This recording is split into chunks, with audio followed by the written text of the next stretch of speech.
Hello, I'm Courtney, what's up, and welcome to Booktalk. Today, I'm gonna be discussing One of Us is Lying by Karen M. Mcmanus, and I finished it today because I read it in 2 days because I could not put this book down. Oh my goodness gracious.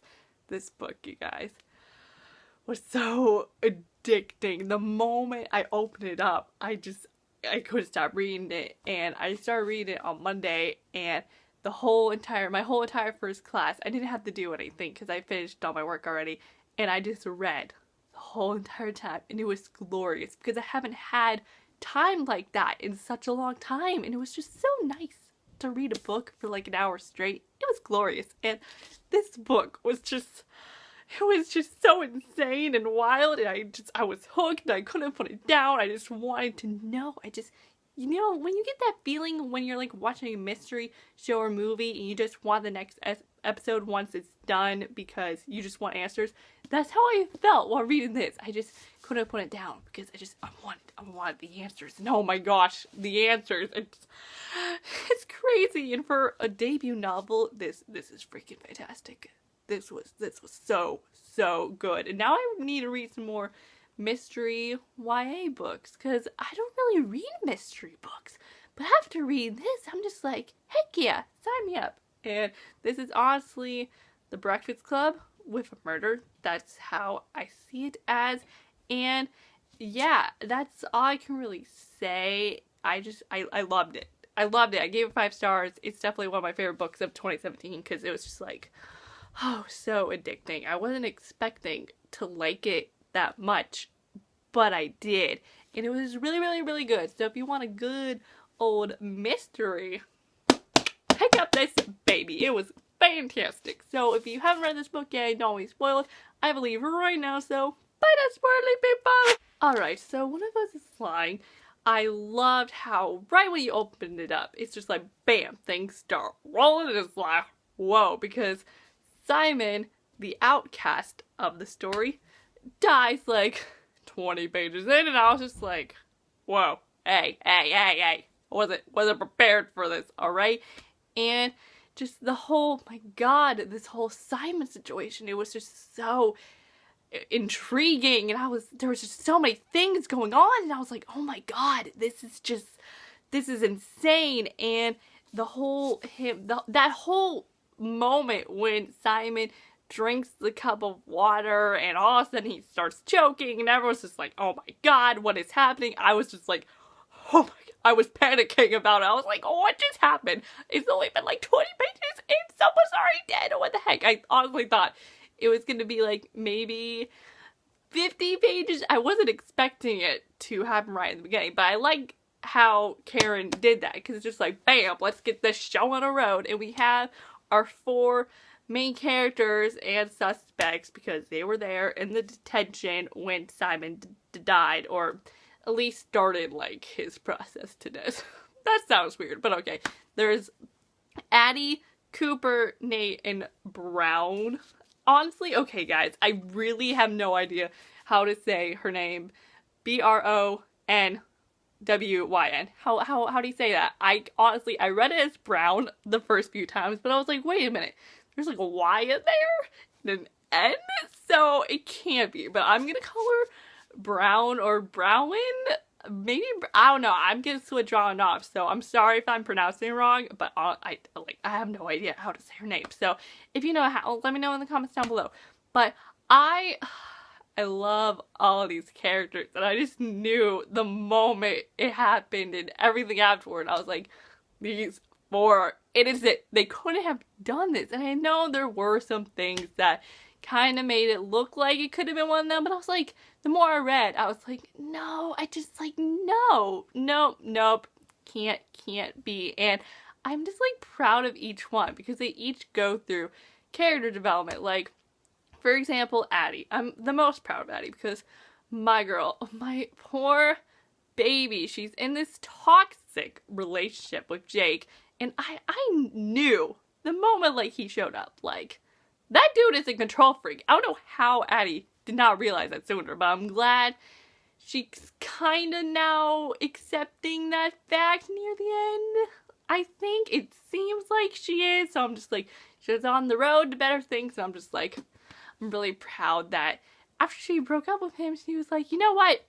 It was a mistake, I was stupid, and now I'm gonna live my life. Ain't nobody gonna control me. And she cut off all her hair and dyed it purple, and she's just acting like a complete kick butt queen. And I was just like, I loved how Nate like described her as like a bad A-word ninja investigator or something like that. I loved it. Speaking of Nate, Nate was probably my favorite, even though he is a drug dealer. I don't care. I mean, whatever. And I knew the moment they were like, oh yeah, Nate's a drug dealer, I was like, I bet they're gonna blame this on him, which they did. And then he got in jail for it later on, and I was like, not surprised, because of course, when you're looking at suspects here, of course you gotta look at the drug dealer really suspiciously. That's just, it's such a stereotypical thing, and I hated it. But I loved him. I loved all the time he spent with Brown. Ha, they're so cute, and she changed him for the better. She's helping him out, and it was good. I love Brown. I feel so weird saying Brown, but whatever. I thought she was great.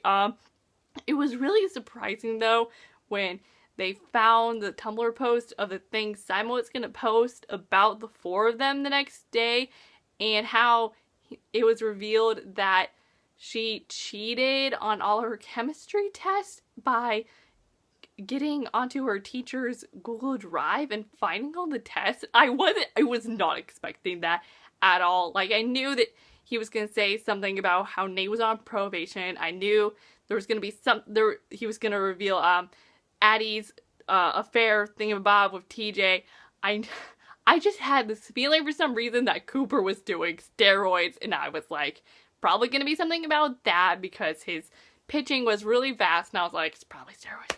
But at first, you know, I was thinking about it, and she talked about how, you know, she was doing really bad at chemistry, but she somehow managed to pass, and I was like, what if she, like, had an affair with the teacher, like a Riverdale situation? I didn't want it to be like that, but, you know, like, you gotta think here. But for her to, like, transfer those files to her computer, oh my god, I was like, girl, this is a whole new level. I wasn't really expecting that.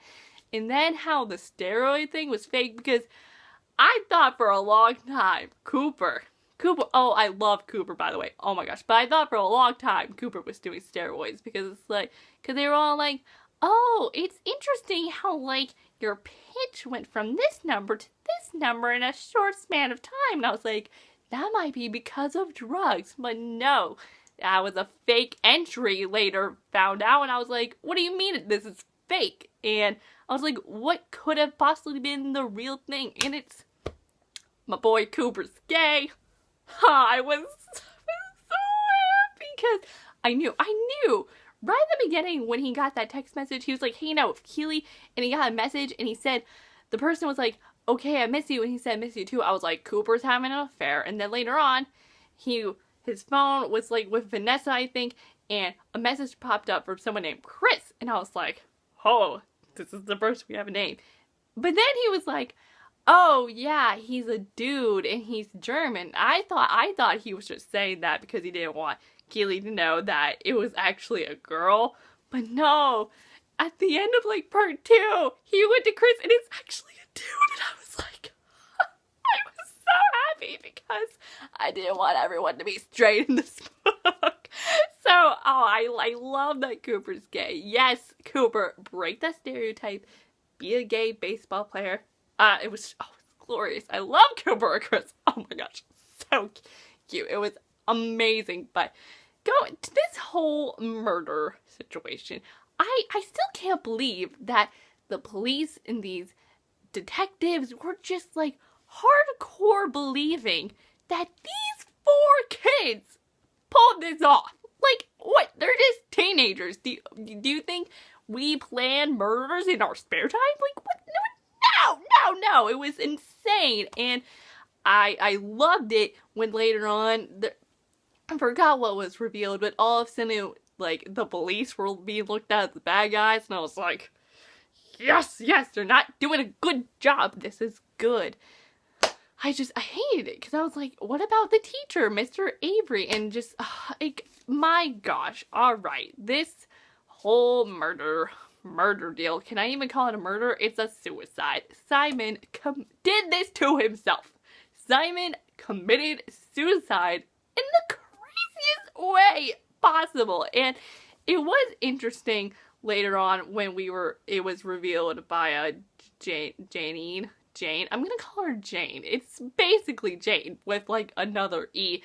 And she was talking about how, you know, they already knew Simon was super depressed and he had things against these 4 people who were in detention with him, but he was really obsessed with violent things. And then there was that one post that he wrote, but I think Jake posted about how he wanted to see more creative ways to go, and I was like, what the heck does that mean? So he planned this whole thing to make it look like someone murdered him, and then he wrote a letter that the people were gonna find a year later, and the letter's just like, oh yeah, hey guys, it's been a year since I died, but I hope you're still talking about it. But by the way, just want to let you know that, like, actually I planned this, I killed myself. Have a great day. And it's like, ooh, I can't believe that a teenager could plan something this extravagant, but yet it's so thought out. Like, by the end, I was like, oh my god, that was actually a really freaking good plan, but ain't no way do I want someone in real life to do this. Like, this is insane. It was just so blown out, proportionate, crazy. And I still can't believe that Simon killed himself and then decided to blame it on everyone else, and how he got Jake to purposely do the car accident. Of course Jake was a part of this. Oh my gosh, was not surprised. I was a little surprised. Well, no, I wasn't really surprised by Janine, but I was just surprised that she kept on, like, working with Jake, even though you could tell that, like, she did not want to be a part of this anymore, and I was glad when she stood for herself and Jake got arrested. I was like, bye-bye. Hated Jake. Oh my gosh. Like, but, I mean, I guess everything ended fine. I know what I love most about this book is that it felt real. The characters did, at least. Like, this whole murder situation thingamabob ain't realistic, but the characters and what they were going through felt real, and I just really appreciate it when all of them were like, hey, we went through something really sucky, and things aren't gonna be okay for a while, but we're gonna try. Like, Addie's moving in with her sister, and Cooper's with Chris, and Nate's out of jail, and Brown is doing, you know, the most. Oh my gosh, when Nate was like, yeah, I think we just go our separate lives, I was like, oh my gosh, stop. There's you guys do have a connection. And then 3 months later, he went to her piano concert and he apologized, and I was like, this is really sweet. But I'm so glad when he said all of these feelings, Brown was like, hey, I appreciate this, but you hurt me. I ain't gonna rush back into things with you. Like, we gotta talk things out. We gotta be friends. And how he invited her to see Insurgent, I was just like, oh, it ended on a good note. I like that she didn't just run back into his arms and kiss him, because, like, that's not realistic. No, don't do that. So I think it ended well, and I liked it, but I'm still just like, oh my god, Simon planned all this? What the heck? But it was really, really good, and I really am excited to see what Karen M. Mcmanus does next, because I'm gonna read whatever she writes next. She's gonna write another YA mystery. I want to read more books like this. If you know anything that's like One of Us is Lying, please let me know in the comments down below, because I want to find another book like this. So thank you all so much for watching this book talk. I hope you all enjoyed this video, and I'm Courtney. I'll see y'all next time with new videos soon, so I will see you then. So bye! Yo!